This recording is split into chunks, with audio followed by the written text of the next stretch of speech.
Дорогие друзья, всех приветствую. В продаже у нас сегодня Toyota Highlander. Такой вот надежный, уверенный автомобиль. Очень вместительный. Он, кстати, у нас семиместный. Объем 3,5.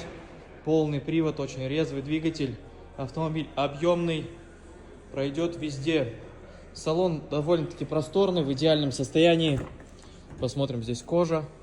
Полный электропакет, вставки вот такие вот под дерево. Автомобиль у нас на 95% в родном окрасе, в ДТП не участвовал. Также бесключевой доступ, подогрева передних сидений, мультируль, электропривод сидений. Также камера заднего вида имеется, еще push-старт. Куча полезных функций, вот это вот все работает. Также подстаканники, здесь у нас еще подстаканника 2 есть. Стоимость данного автомобиля 13 миллионов 300 тысяч тенге. Желаешь его приобрести, приезжай в город Астана, Буликпаева 4. Меня зовут Андрей, помогу оформить этот и другие автомобили без первоначального взноса в кредит, а также за наличку. Жду вас.